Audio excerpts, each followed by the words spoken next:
Ver a câmera invertida. Boa noite, gente! Que maravilha! Estamos aqui. Vou dizer que estava com saudade? Ah, gente, saudade de pouca é bobagem. Eu estava era com muita saudade. Mas era muita saudade mesmo de estar com vocês e partilhar. Deixa eu pegar o som aqui, quero ver se está todo mundo me ouvindo bem.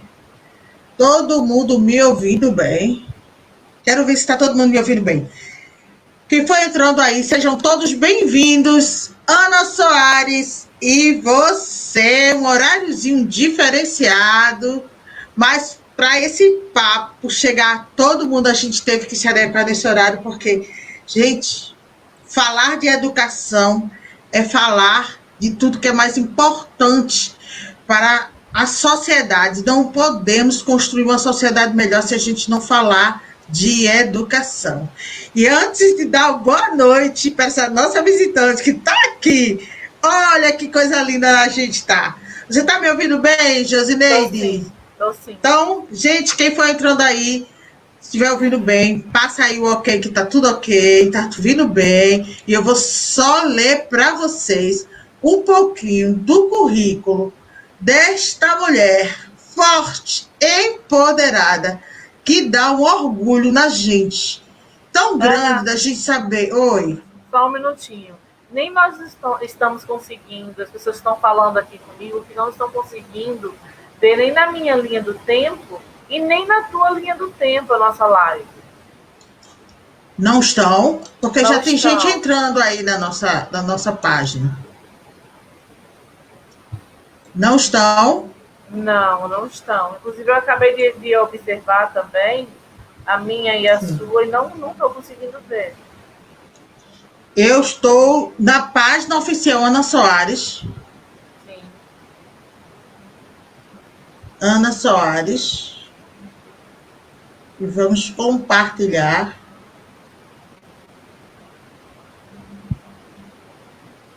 Ver se o pessoal está conseguindo achar aí a gente. Chegou aí. Gente, a tecnologia, viu? Que a gente está se superando aqui. Vocês não têm ideia. Vocês não têm ideia. No meu ainda não.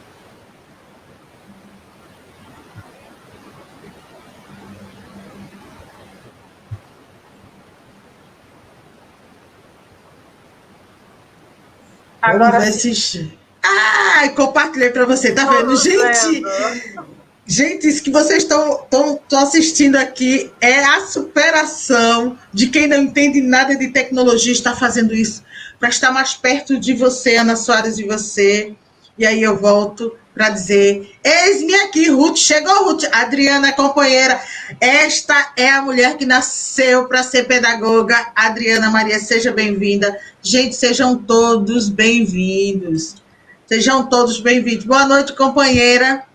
E aí eu quero trazer para vocês, antes de começar, doutorada em Ciência da Educação pela Universidade del Sol, no Paraguai, mestrada em Ciência da Educação, da Inovação Pedagógica pela Universidade da Madeira, em Portugal, especialista em Psicopedagogia Clínica Institucional pela Universidade Salgado de Oliveira, em Recife, Pernambuco. Especialista em formação de professores da educação básica pelo Centro Universitário Maurício de Nassau, em Recife, Pernambuco. Atua como professora do ensino fundamental em São Lourenço da Mata e vice-gestora da Prefeitura do Recife. Participou de 4 livros sobre educação e, em janeiro deste ano, lançou o livro Escola Projeto Âncora, uma ponte para a inovação pedagógica no Brasil. Eita! Não! Gente, que orgulho! Que orgulho! Que orgulho! A educação ainda é o pilar da construção de uma sociedade melhor. Seja muito bem-vinda, Josineide Teotônia. Disse certo? Sim. Eita, Jesus, seja muito bem-vinda. Que honra estar dividindo esse espaço aqui de conhecimento com alguém que tem essa propriedade quando a gente fala da educação. Educação é tudo.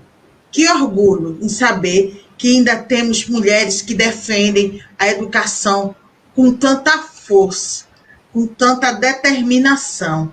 Porque eu tenho 5 netos, meus filhos já passaram dos 30, mas meus 5 netos, eles ainda precisam desse alimento tão farto que é a educação.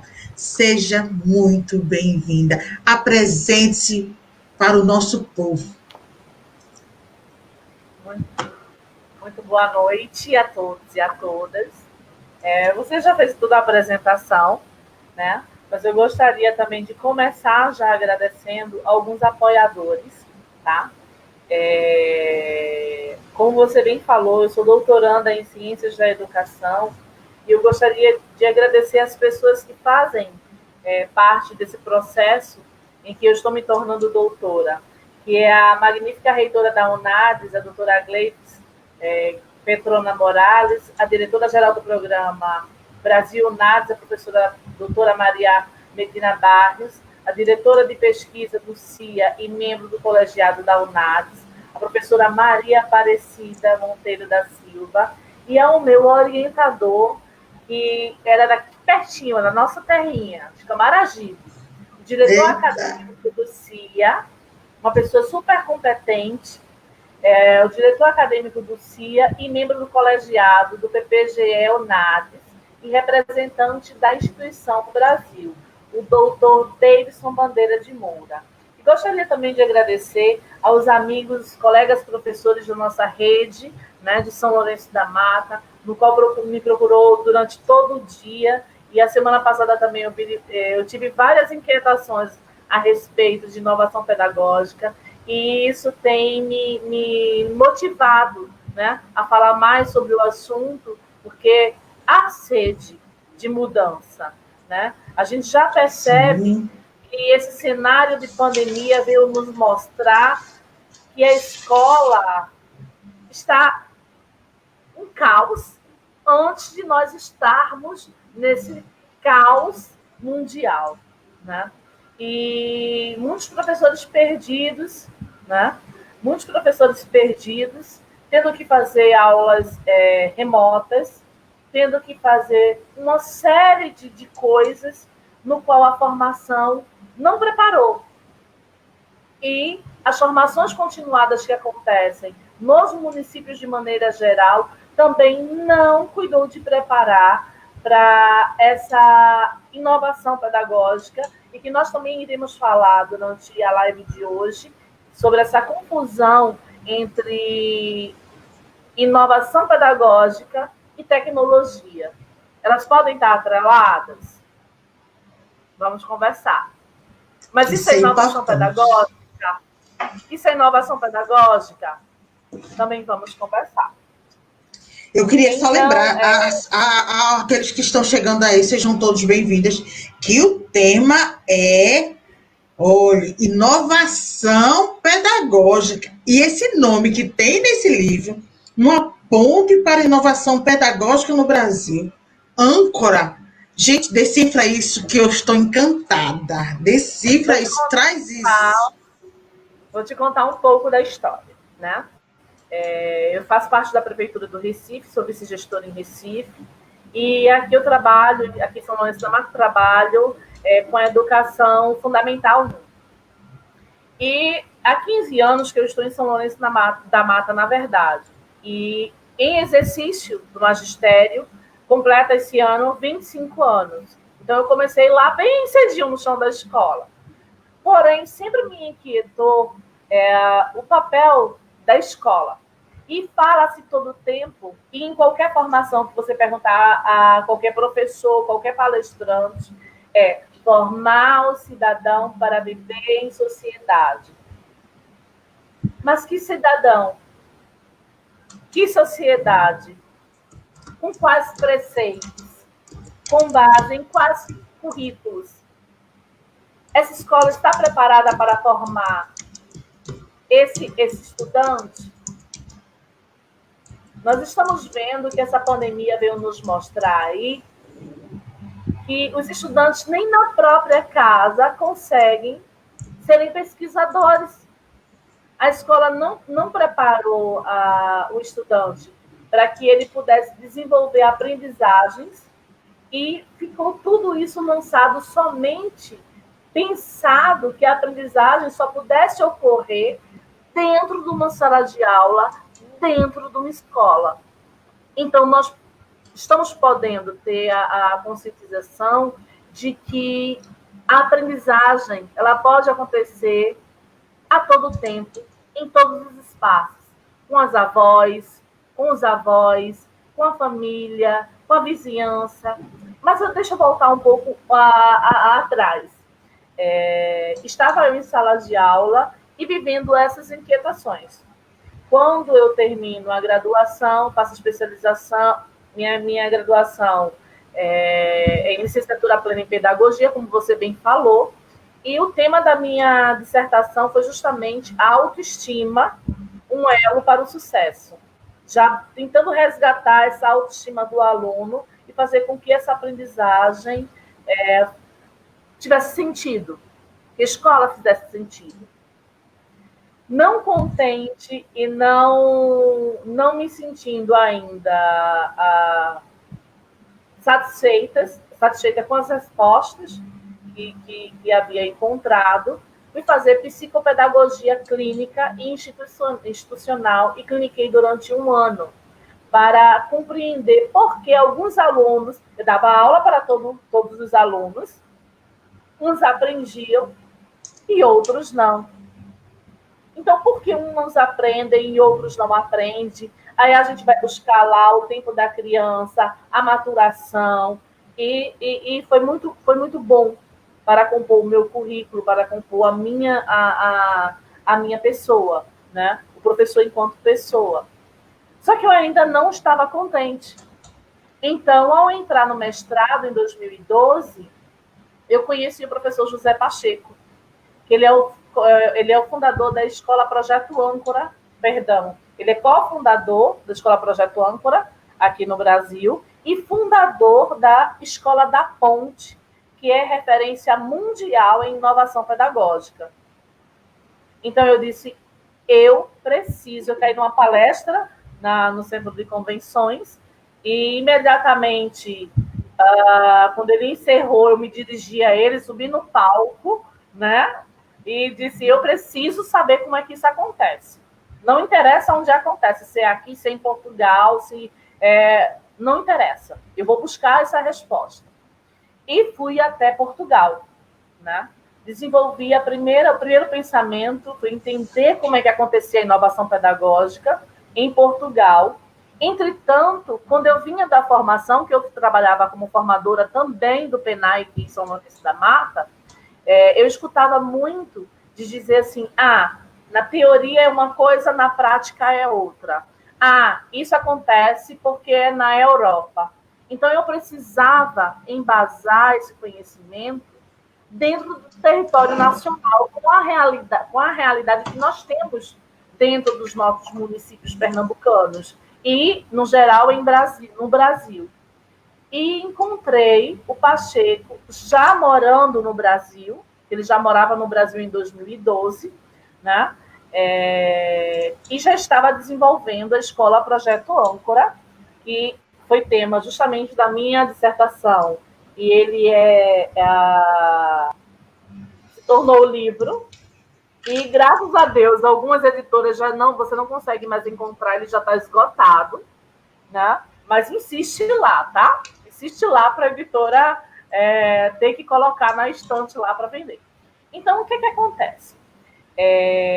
Fui para Portugal, vim para o Brasil com uma sensação de que tinha começado a satisfazer as minhas angústias como professora, que era aquela escola que eu gostaria de ter estudado um dia.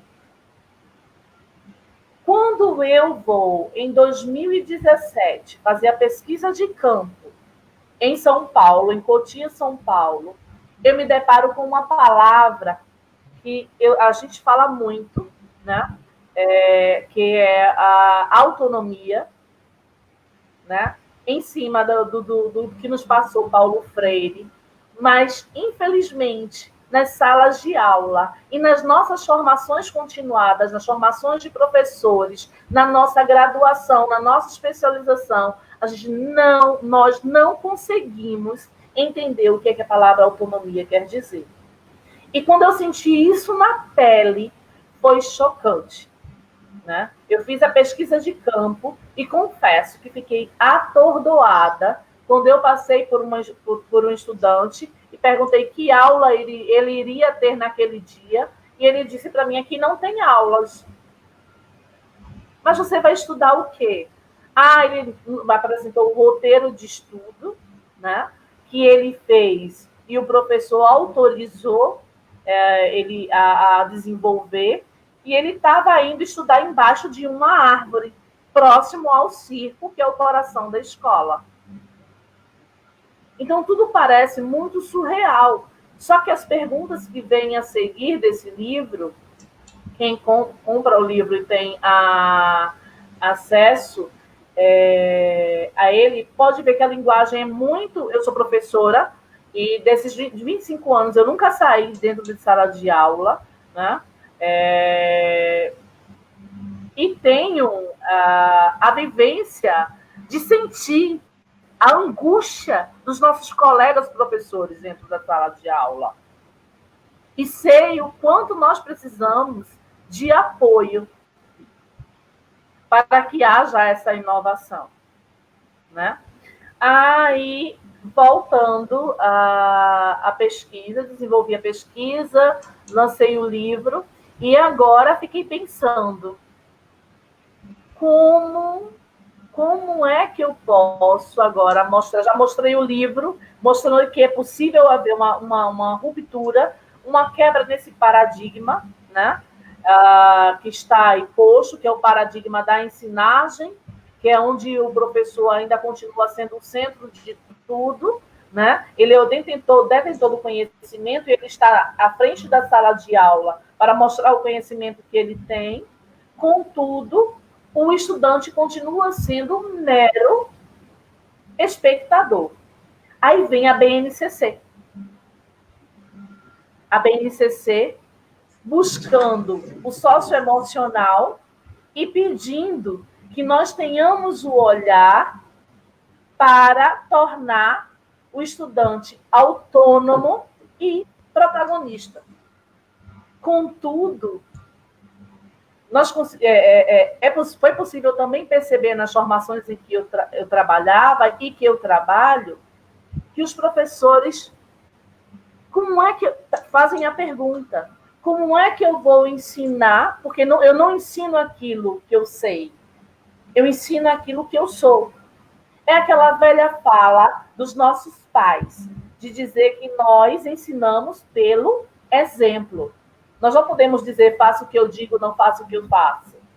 E os estudantes, eles são muito espertos. Então, nós temos que também sermos autônomos e protagonistas. E quando eu faço essa pergunta nas formações, quem é autônomo, muita gente levanta a mão. Quem é protagonista, muita gente levanta a mão.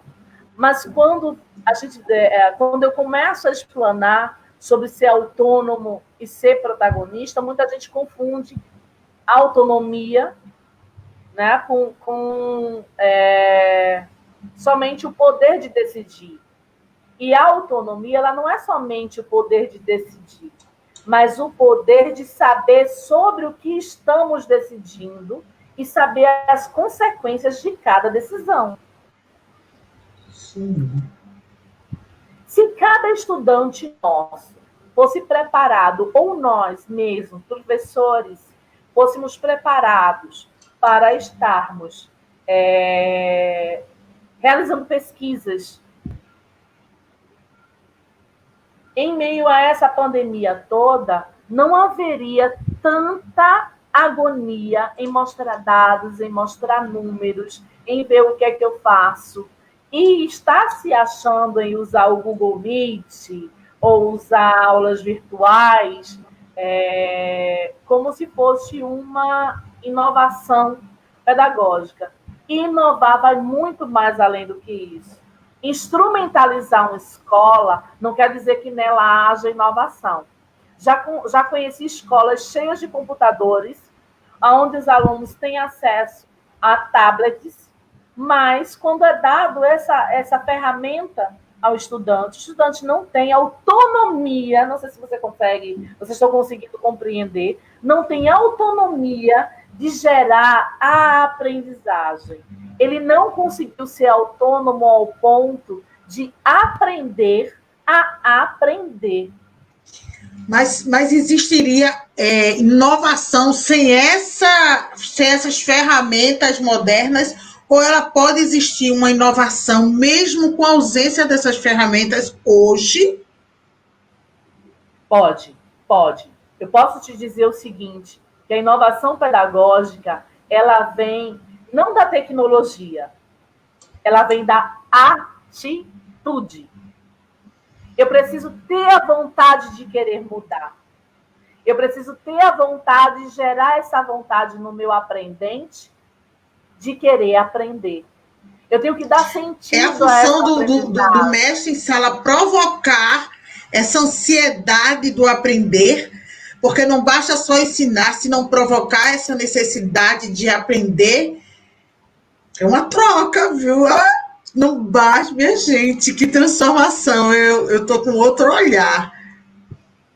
É bem interessante. E quando eu acabo pensando, Ana, imagine se nós tivéssemos tido a oportunidade de termos esse pensamento na nossa formação lá, desde o início da educação infantil, de pensar sobre o que estou aprendendo, de como vou aplicar isso na vida, de como eu posso modificar e melhorar a minha vida e a vida do outro.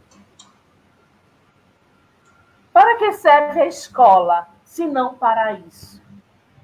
Não é para conter, manter e alimentar os anseios da sociedade?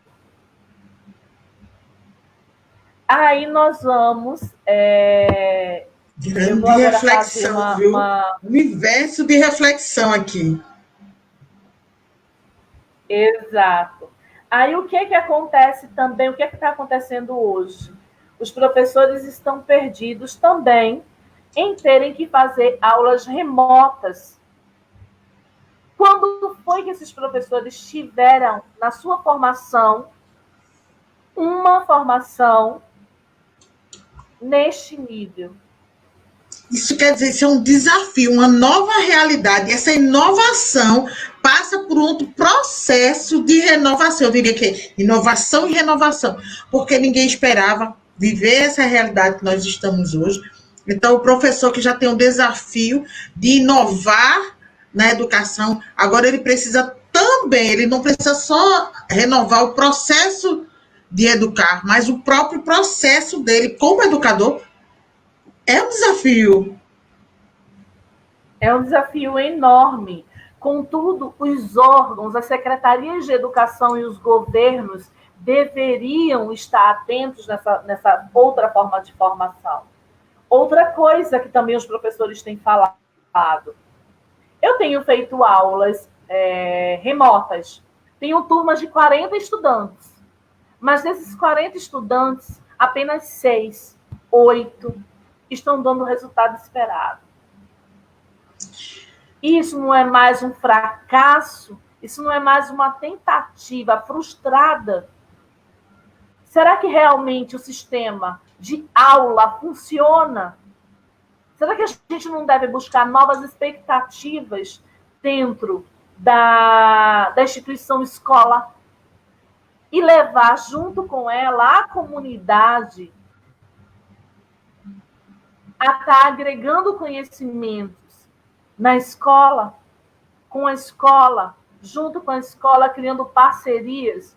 Então, o meu novo objeto de estudo são comunidades de aprendizagem, mas isso a gente vai deixar para um outro momento, para um outro convite, né? Mas Opa, e vai ter, viu? E vai ter muitos. Estou vendo que a gente precisa realmente provocar essa discussão, que é muito importante. A gente precisa resgatar e sair desses números tão tristes que nós estamos vivendo a partir dessa pandemia, de um número que já era difícil antes, porque a educação vivenciada hoje, com esses números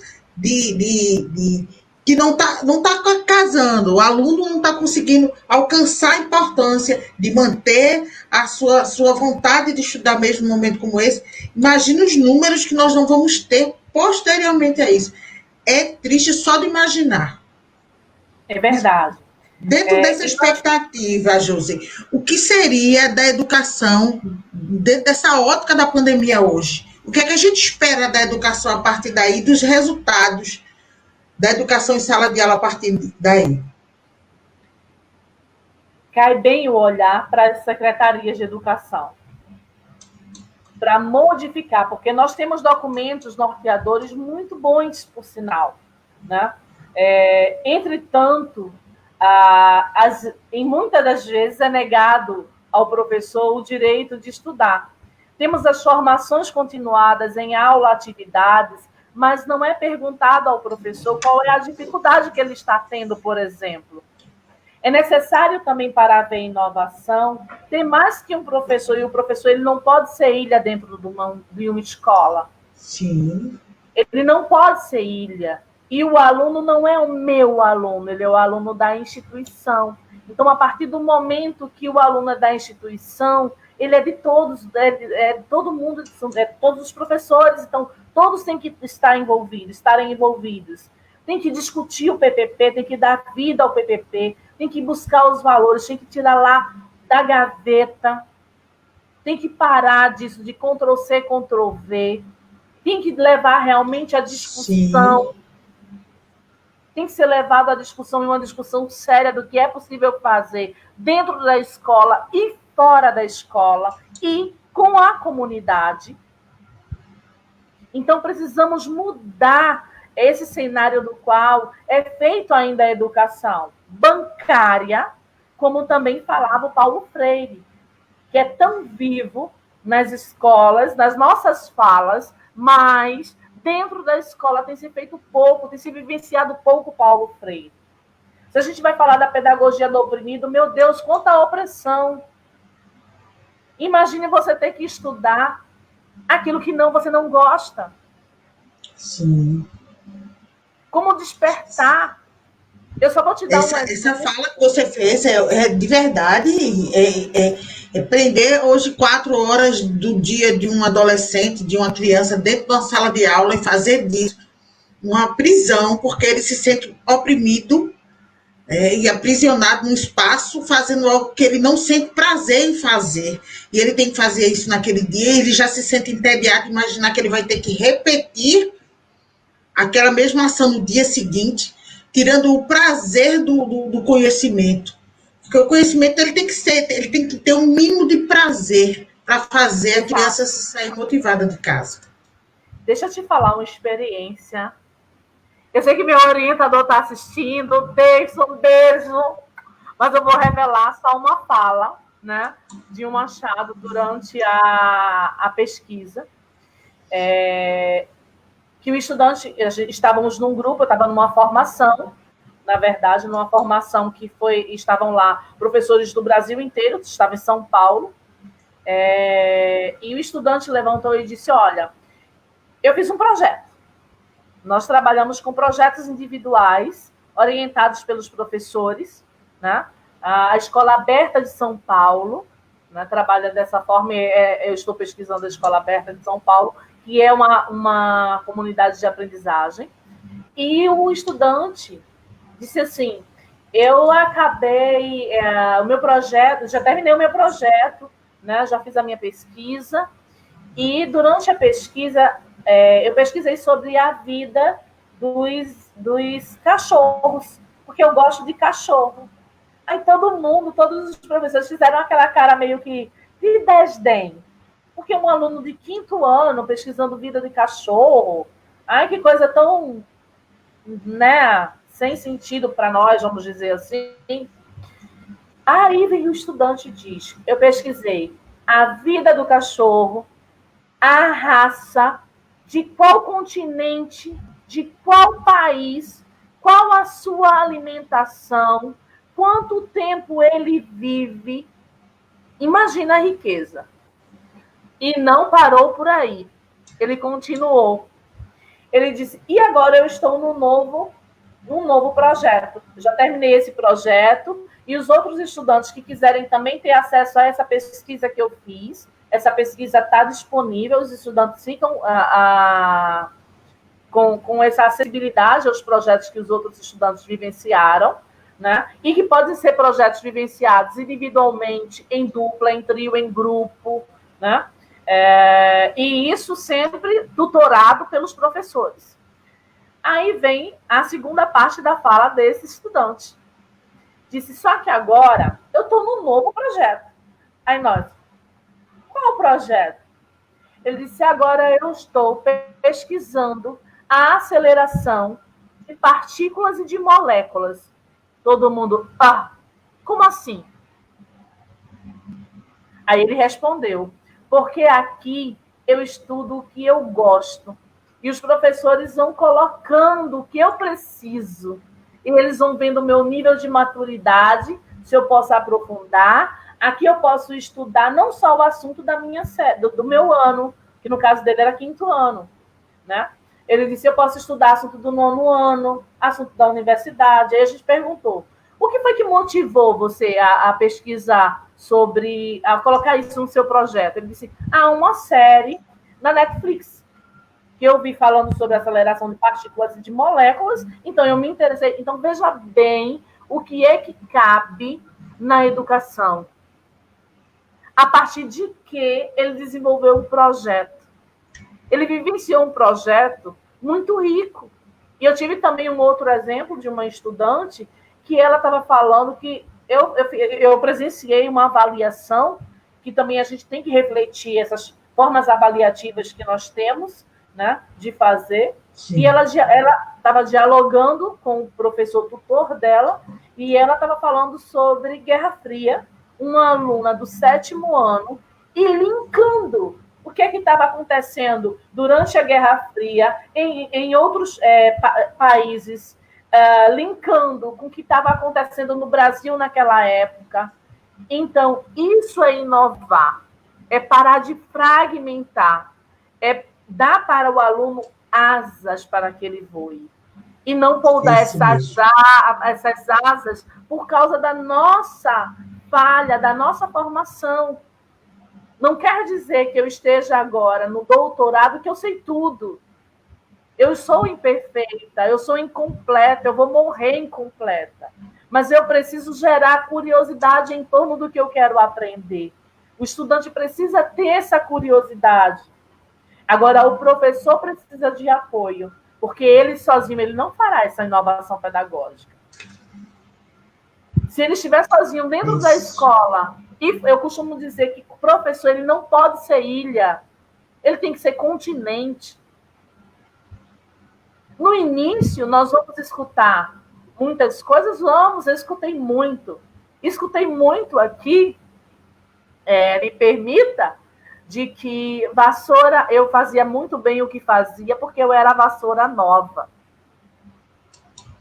Vassoura nova varre bem.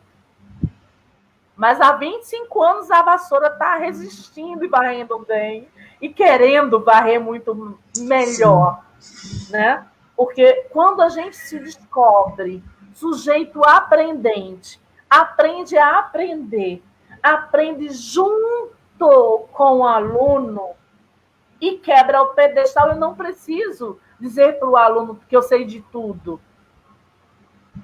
E eu preciso também dizer que eu aprendo com ele. Eu tenho que ter humildade de dizer que eu aprendo também com ele. Né?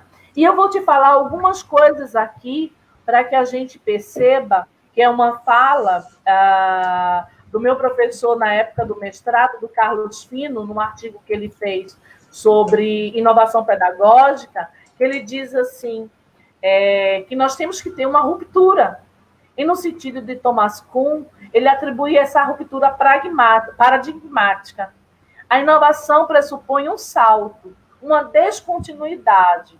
Nesse caso, descontinuidade ao velho e onipresente paradigma fabril. Nós estamos ainda vivenciando aquela escola que estava direcionada para uma sociedade. E a sociedade mudou. E por que a escola permanece a mesma? Aí eu volto para uma fala do professor José Pacheco, que diz que nós estamos com uma escola do século XIX, com professores preparados e voltados no século XX, com crianças do século XXI. Então, claro que vai haver muita evasão, a escola não vai ter sentido. Continuar essas aulas virtuais é repetir o que se faz em sala de aula e ter um mínimo de sucesso, né? E, além disso, convém também, como na fala do professor Carlos Fino, nesse mesmo artigo que ele publicou, reter a educação institucionalizada, né, que preserva essas práticas tradicionais, encontrando sempre pretextos de impor, né, a ortodoxia. A inovação pedagógica não é um resultado da formação dos professores, ainda que boa, a formação seja determinante. A inovação pedagógica não é induzida de fora, mas um processo, como a gente estava falando, de dentro, que implica na reflexão, na criatividade e no sentido crítico e autocrítico. E essa autocriticidade, ela tem que acontecer de pares, de aluno, de professor, de aluno com aluno, de professor com professor, né? A inovação pedagógica, ainda que inspirada ou estimulada por ideias ou movimentos que extravasam no âmbito local, é sempre uma opção individual e local. E a inovação pedagógica, dentro da escola, envolve sempre o risco de esbarrar contra o currículo. Por que, Ana, falo dessa forma? Porque nós ainda estamos vivenciando, como eu coloquei no início, o paradigma da ensinagem. Nós ainda estamos, o professor ensina, o estudante aprende, né? Um ensina e o outro aprende. E nós temos que partir para o paradigma da aprendizagem e para o paradigma da comunicabilidade, de ter esse diálogo aberto com o estudante, de haver essa troca de conhecimento. O estudante, ele não precisa somente aprender comigo, ele pode aprender com um coleguinha. Josi, essa questão, a gente dá a impressão de que, com o passar dos anos, o tempo, criou-se um muro entre o aluno e o professor. Ele não consegue se acessarem. E a gente precisa derrubar esses muros e, principalmente, trazendo para essa realidade nova que nós temos, que os professores precisam de um investimento. Agora, é como se a gente tivesse que voltar à sala de aula para se reinventar coletivamente. Não é um professor, não é dois, mas de uma forma geral. O professor tem que voltar ao aprendizado, se reformular quanto educador e trazer de verdade hoje, dentro dessa nova realidade, com essa, deixar a disputa professor e tecnologia e trazer os dois para um único eixo. Porque quando o professor usa uma ferramenta dessa hoje, no espaço diferente do aluno, para levar essa educação, usando essa ferramenta, ele deixou de disputar e passou a participar, mas ele precisa desenvolver essa ferramenta para poder utilizá-la da melhor forma, quebrar os muros e essa ponte voltar a existir. Não é isso? Isso. E a gente não precisa, Ana, como a gente está conversando, a gente não, temos que romper esse paradigma da ensinagem, realmente não convém. Temos que ter o paradigma da aprendizagem. Nós também, professores, nós temos que desenvolver essa autonomia para sermos também protagonistas. Como é que vamos ensinar o que não somos? Aí eu vou entrar numa fala que eu sempre digo nas formações, quando sou chamada, né? Que nós, professores, quando concluímos o curso, nós costumamos dizer que estamos formados. Não é verdade? E formado vem de forma, não é verdade? E essa forma tem que ser quebrada. Essa forma, ela não tem que ser um molde para o resto da vida. Essa forma, ela tem que ser flexível. Nós temos que estar abertos a aprender também. Aí me diga, como é que eu vou dizer para o professor, para o estudante, que ele tem que ler se eu não sou uma leitora? Como é que eu vou dizer para o estudante que ele tem que estudar se eu não gosto de estudar? Empatia na educação. Se eu acabo de dizer que eu ensino o que eu sou e não o que eu sei. O estudante percebe quando você tem um discurso vazio, fora da prática. Nós temos que alinhar a teoria à prática. Costumamos dizer muito sobre, na teoria é muito bonito. Vai lá na escola, vê no papel. E por que nós não brigamos para ter essa escola que nós queremos? Porque nós não começamos dentro da salinha da gente. Porque nós conseguimos, de repente, com a nossa mudança desse paradigma da ensinagem para a aprendizagem, a inquietar o professor do lado. Por que os estudantes dela são tão concentrados? Deixa ela pegar a minha turma. Aí você vai pegar a turma dessa professora no ano seguinte. E a turma vai do mesmo modo. Aí a colega começa a perceber que o problema está na ensinagem e não na aprendizagem. E começa a envolver. Então, você começa a incentivar o seu colega do lado, da sala ao lado. E quando a gente menos percebe, a escola toda se modificou. Exato. Então, é necessário que nós tenhamos essa vontade. Nós sabemos que nos dias atuais, para nós conseguirmos ter acesso a uma formação continuada, temos que pagar para isso, né? Porque parece uma loucura, e eu já peguei o auditório ali do Teatro Guararapes lotado, e peguei o microfone e questionei isso, porque eu não quero ouvir mais ninguém falar de educação que não tenha vivido na sala de aula. Se eu vou para uma palestra, a primeira coisa que eu faço é quem é o palestrante e vou buscá-lo no lápis. Eu preciso saber se ele tem embasamento e vivência naquilo que ele diz. Temos que dar um basta nessas pessoas que falam e não fazem. E ainda nós aplaudimos.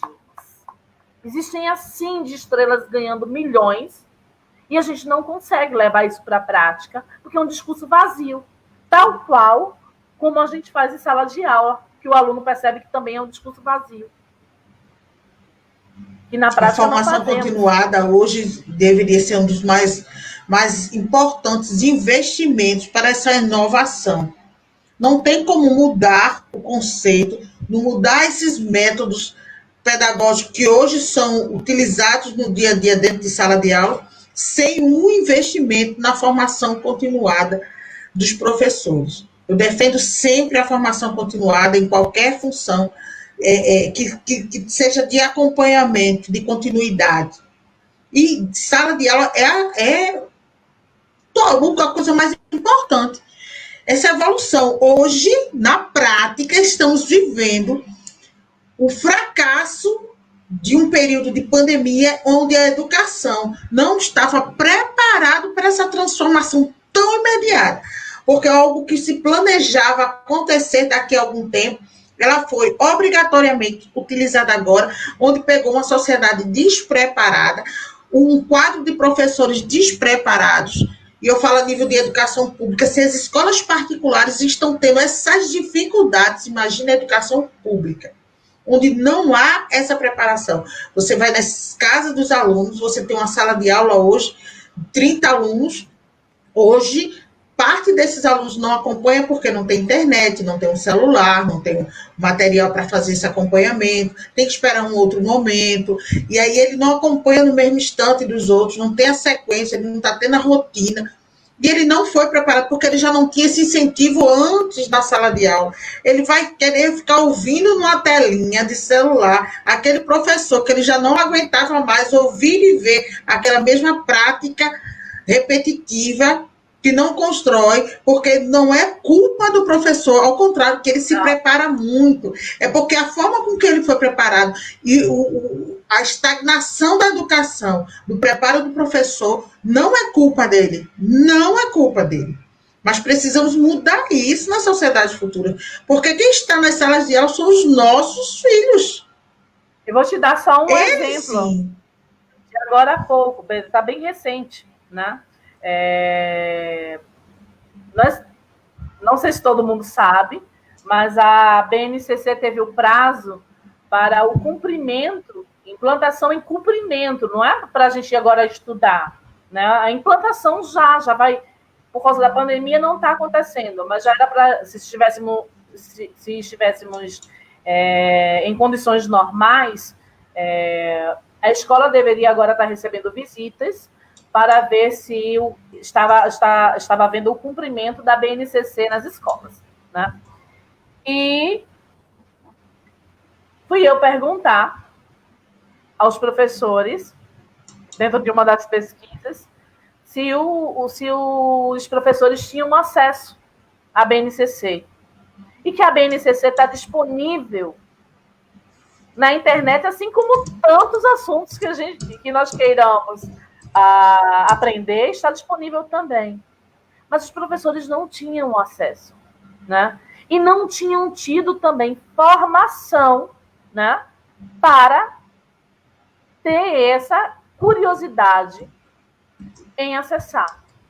Aí vem as aulas, atividades dos professores, que é para os professores terem a formação, né, em algum momento formação em loco, né, oferecido pela Secretaria de Educação, e no outro momento para planejamento. Aí eu pergunto, da formação em loco, que o município vai oferecer, que o Estado vai oferecer, quais delas foram pedidas pelos professores? Pensou em orientar os professores para, eu vou dizer até assim, a revolução tecnológica, mas não colocando ela como pressuposto de inovação pedagógica, tá? Porque inovação pedagógica, como eu já falei, nós fazemos com atitudes. Eu posso ter um computador e dar aula do mesmo jeito que eu dou em sala de aula, substituindo o quadro branco ou negro, né, pelo computador.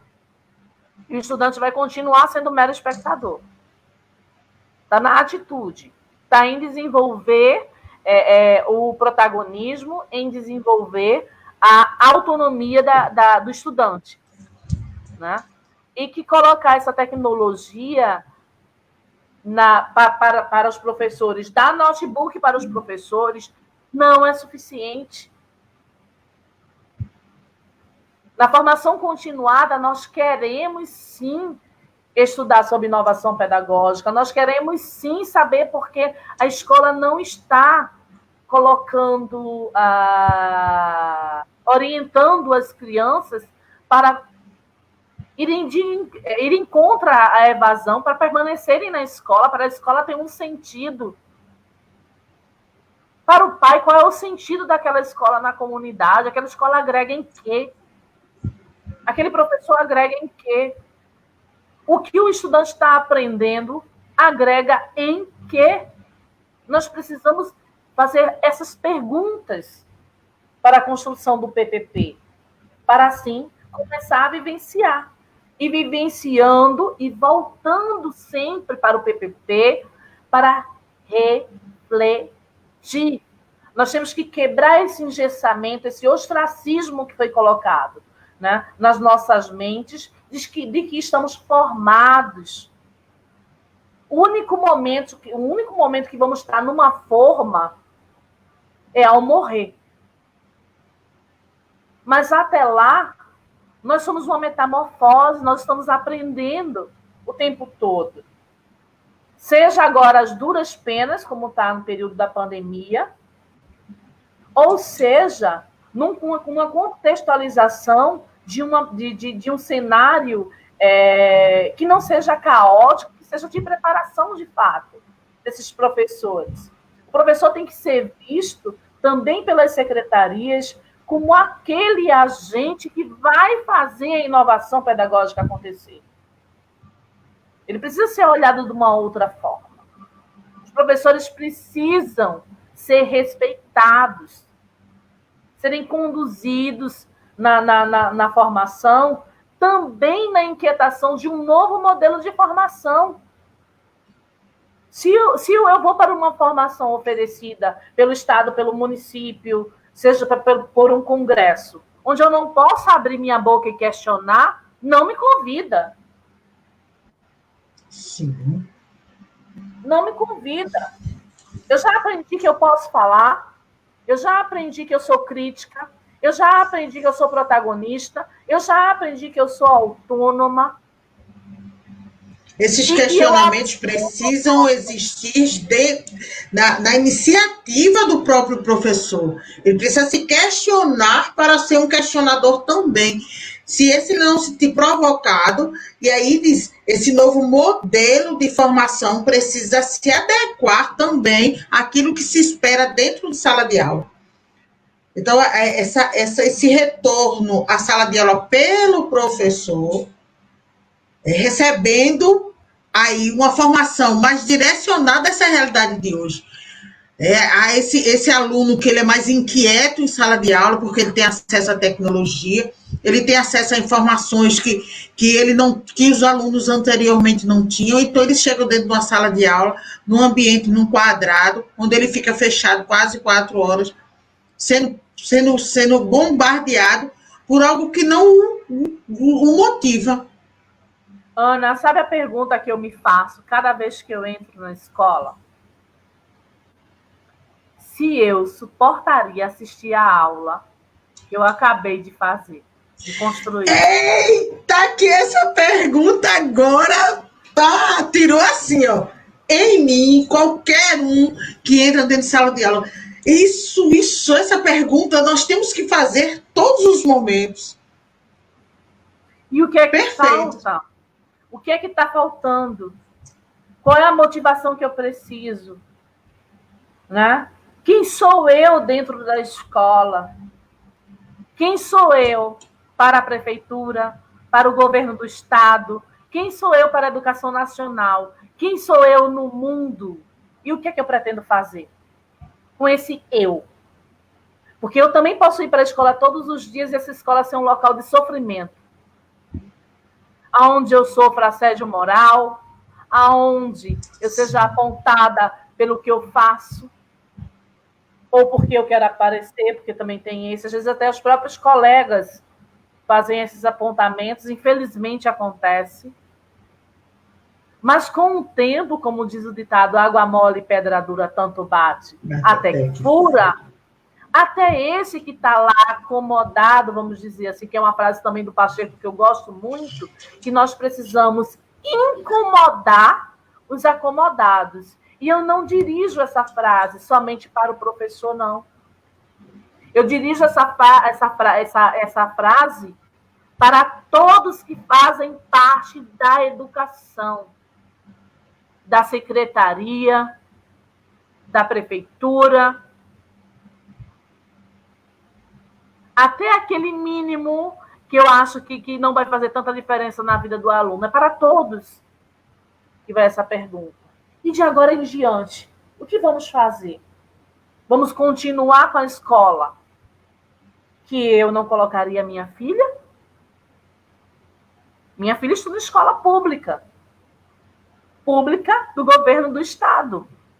E eu sou criticada e muito criticada por isso. Mas se eu não acredito na educação, eu não iria pôr.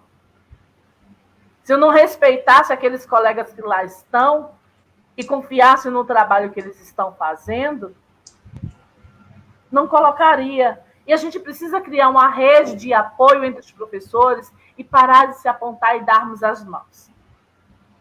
As coisas só vão mudar, como disse lá o Carlos Fino, né, no texto dele, no artigo dele.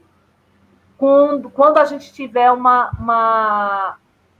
quando nós tivermos uma escolha individual, uma postura individual. Eu quero fazer diferente, eu quero fazer a diferença.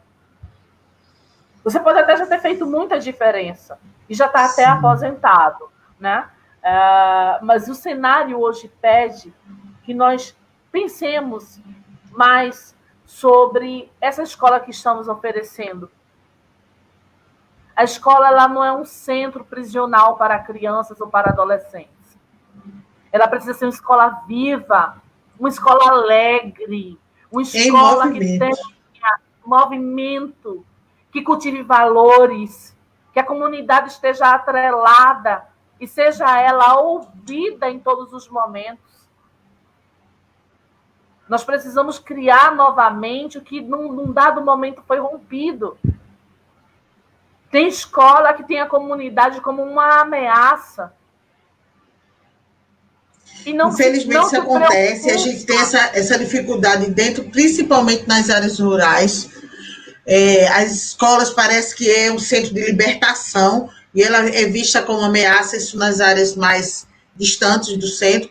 E nos centros urbanos, elas são vistas como descaso, porque a sociedade elas não absorve aquela escola, passa despercebido, elas não fazem parte da convivência diária das famílias, as escolas. As escolas deveriam ser a comunidade que tem uma escola em torno dela, deveria se considerar rica. E uma fala que eu escutei até ontem, e eu rebati. Eu rebati.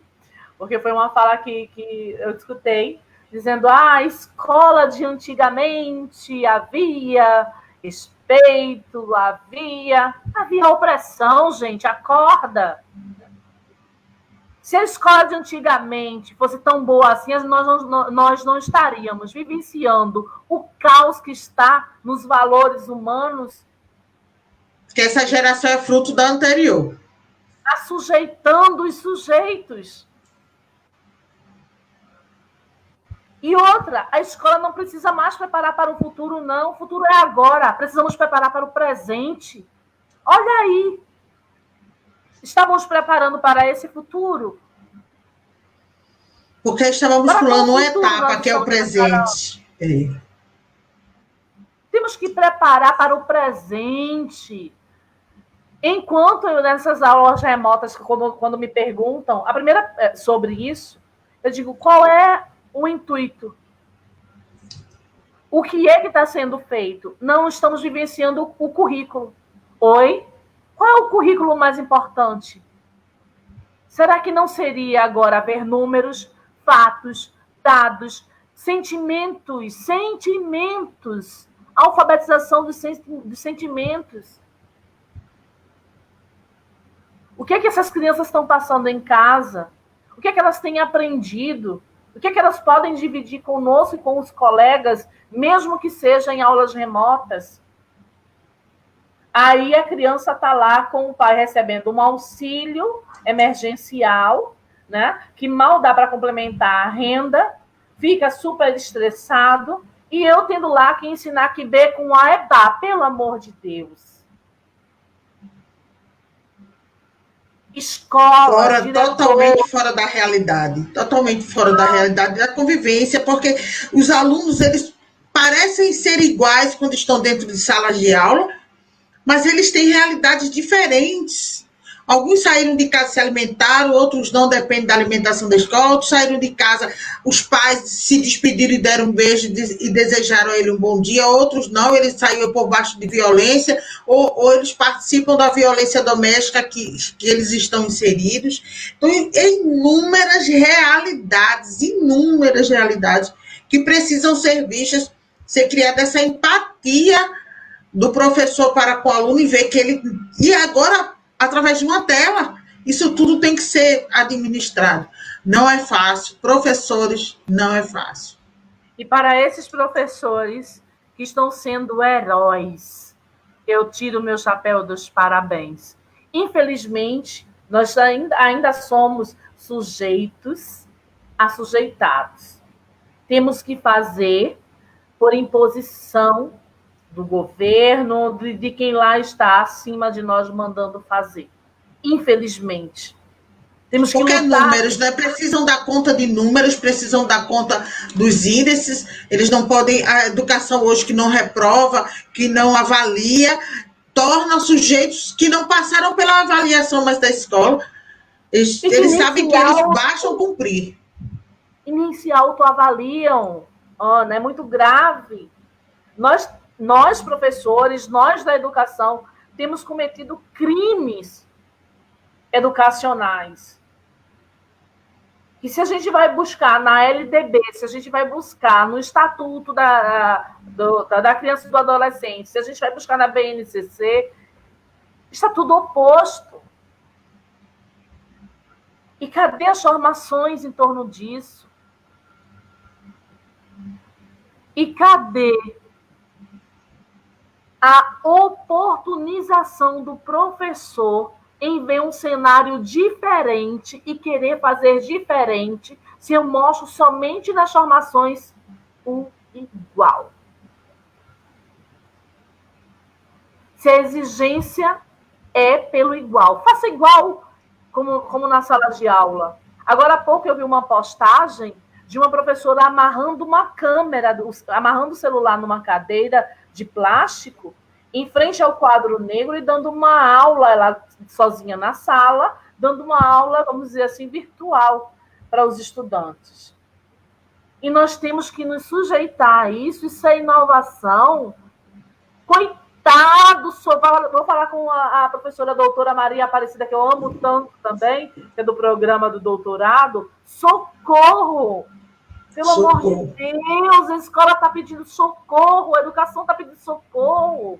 Vamos reformular as formações continuadas, reformular aí as licenciaturas, vamos preparar melhor o professor, vamos dar condições para esse professor trabalhar em sala de aula, de desenvolver algo que faça diferença, que seja contextualizado com a vida do aluno, com a vida da comunidade, para que esses professores também não venham a adoecer. Porque vão para a escola... Existe um número, não trouxemos aqui esse número, mas a gente pode fazer isso da próxima vez, trazer o número do adoecimento das salas de aula. Professores que não estão conseguindo voltar a exercer a função porque eles estão adoecidos, porque não há uma proteção a este profissional. Eles já vão desmotivados, porque eles têm que implantar, eles têm que aplicar um modelo já falido de educação. Mesmo eles sabendo que aquele modelo não serve, mas ele é obrigado pelo sistema. E isso adoece o profissional, porque ele fica com baixa autoestima, né, sem motivação de estar em sala de aula, fora todos os problemas que são gerados pelo aquele modelo degradante de ensino, que não cumpre o seu papel, não traz o retorno. Isso tem trazido um efeito desastroso e devastoso na educação. Então, a gente vai trazer esses números, vamos voltar a falar nisso, porque isso é um assunto muito amplo, que precisa ser muito bem administrado e trazido cotidianamente. A gente precisa falar muito, várias vezes, cansadas vezes, para que não só o professor ele entenda que isso aqui não é responsabilidade dele, mas ele tem um papel de transformação dessa inovação. Mas também as famílias, aos pais, aos jovens que estão em final de curso, eles precisam saber o que é que esperam e incentivar, que nós precisamos de mais jovens inseridos na educação, porque essa educação precisa de continuidade. Mas eles precisam passar por esse efeito da inovação, eles precisam voltar a ver o professor motivado. É um caminho longo, mas é um caminho necessário. Aí Se ele tivesse sido pergunta... administrado hoje, não estaríamos como estamos. Aí veio uma pergunta, Josi, Josineide, mas me chamam de Josi, né, que é comum. Como é que eu posso fazer a inovação? Como é que eu devo começar? Primeiro, a gente deve começar fazendo uma autoavaliação. Uma avaliação do que estamos fazendo e daquilo que queremos e pretendemos fazer. Dos resultados que pretendemos colher. Precisamos estarmos atentos aos documentos norteadores da educação. Eu não posso fazer uma crítica pela crítica. Para falar, tenho que ter embasamento, temos que estudar. Eu não tenho tempo.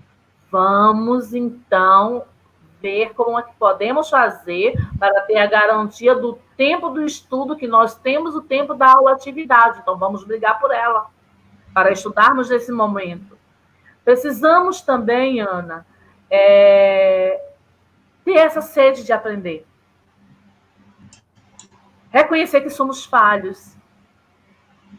Saber que o erro faz parte do processo. Que eu também posso errar. Às vezes eu faço aquele planejamento todo bonitinho, mas eu não posso planejar hoje, nos dias atuais, eu não posso planejar sem a presença daquele que vai aprender.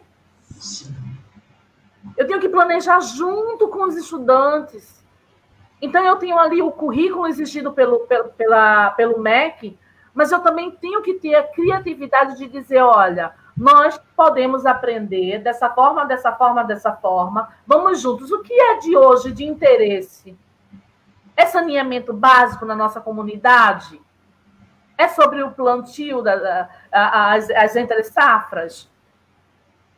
É sobre o comércio? É sobre a saúde? E desenvolvendo projetos. Mas eu tenho que olhar o aluno como não número. Eu tenho que olhar para o aluno como único. Como aquele que precisa aprender junto comigo. Junto com seus colegas. E isso faz com que nós aprendamos cada vez mais. E os nossos pequeninos vão nos tornando gigantes. Isso. Nessas aprendizagens, nós vamos vendo o nosso crescimento e a nossa humanização. Os nossos valores. A honestidade, a generosidade, o respeito. A escola agora está presa a um currículo que é uma grade, é uma jaula. E nós precisamos dar um toque aí de doçura nisso tudo. Ensinar vamos dar valores. Então, que maravilha! Estarei sempre disponível. Tenho muita idade. Que maravilha! Eu estou aqui, assim, encantada. E nós temos aí algo ao nosso favor, que é o tempo que nos dá a oportunidade de reconstruir, mas também esse mesmo tempo nos diz que nós temos uma linha de cumprimento de tempo. Isso significa que a gente vai voltar, e eu deixo aí, desde já, o professor, o mestre Davidson Bandeira de Moura. Eu agradeço a sua presença, estar conosco durante todo este momento. Que alegria. E eu passo a você as considerações finais, Josi, para todos que participaram e para esse tema tão maravilhoso que nós tivemos. Inovação. Inovação é atitude. Passa a bola para você. Então, vamos lá. Vamos criar essa rede, né? Vamos nos unir. Vamos ser esses professores transformadores que a sociedade tanto está clamando.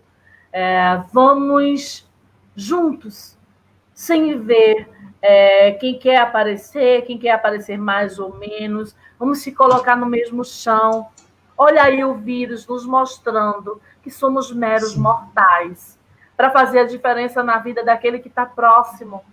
Então, vamos humanizar os nossos atos, vamos humanizar a educação, vamos fazer com que essa educação que está posta e imposta seja realmente colocada para trás. E vamos dar tchau para ela sem olhar para trás e sem saudosismo. Precisamos do novo. Não diz que o novo sempre vem, então que venha o novo, que nós estaremos de braços abertos, né, para agarrar e para fazer essa diferença. E eu convido a todos que estão assistindo hoje a estarem no Facebook Josineide Teotônia durante essa semana. Amanhã nós vamos falar também sobre a inovação pedagógica com o grupo do GEFOP, da Universidade de Goiás, da PUC de Goiás. E na quinta-feira nós estamos com a psicóloga Rissolene Nunes falando sobre depressão.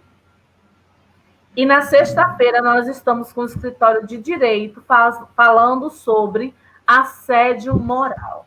Então, vamos aí fechar esse ciclo. Aliás, eu não digo nem fechar, vamos abrir essa porta, vamos dialogar, né? Seja via a internet, que pode ser, que é um instrumento, mas se não houvessem as pessoas, né, para dialogar sobre o assunto e para acrescentar e pontuar, nada seria, não teria graça nenhuma. Então, a vida só tem graça porque existem pessoas, e pessoas Sim. que têm necessidades. Sim. Então, vamos lá, nos abraçar. Manda um abraço virtual para todo mundo, já que a gente não está podendo se abraçar de fato. E peço que tenhamos coragem. Vamos ter coragem, vamos resistir a tudo isso. Vamos dizer um ele não bem forte. Vamos dizer que as coisas novas venham a surgir. E vamos aceitar, vamos sair dessa forma, desse engessamento, desse ostracismo, e vamos nos oportunizar. Vamos aprender novamente. Vamos aprender a aprender. Um beijo para todos. Aguardo vocês nas próximas lives. E muito obrigada pelo espaço, Ana. Muito obrigada. Meu Deus, eu só tenho que te agradecer. Mulher linda, mulher forte, mulher empoderada, que se empodera daquilo que acredita e ainda transmite para outros o seu conhecimento, a sua força, a sua vontade. E dizer, eu posso compartilhar, eu posso contribuir com aquilo que eu sei, com aquilo que eu vivencio. Isso é muito importante. Nós somos muito gratos e muito orgulhosos que dentro desse solo, aqui em São Lourenço da Mata, Pernambuco, Brasil, nós temos profissionais que tanto nos orgulham, que entram na sala de aula, que dividem espaço com os nossos filhos, levando a educação com amor. E eu volto a dizer, lançou o livro Projeto Âncora, uma ponte para a inovação pedagógica. Ponte, ser ponte, usar essa palavra, nem todos podem usar essa palavra, porque nem todos nasceram para ser pontes. Porque ser muro, qualquer um pode ser, mas ser ponte é para poucos. Agradecer de montão e dizer que é lamentável que no Brasil, que em Pernambuco, que também em São Lourenço da Mata, a criança e o adolescente, ele não esteja sendo respeitado. Porque os mestres com honra e orgulho, que não têm a valorização do salário, que não têm a valorização na sua formação continuada, eles entram na sala de aula olhando para os nossos filhos e dizendo, a lei diz que vocês são a prioridade absoluta na execução da lei que os protege. Aonde está a proteção da criança e do adolescente? Onde é que estão os direitos adquiridos? Mas vamos caminhar juntos e chegar lá, juntas, porque, como você disse, a educação só muda se professores, alunos e pais unirem-se no mesmo objetivo. E não é mais para o futuro, mas é para o hoje. Precisamos mudar a educação, não mais para o futuro, porque os nossos filhos estão aqui hoje, no presente. É nesse presente que nós precisamos começar a mudar.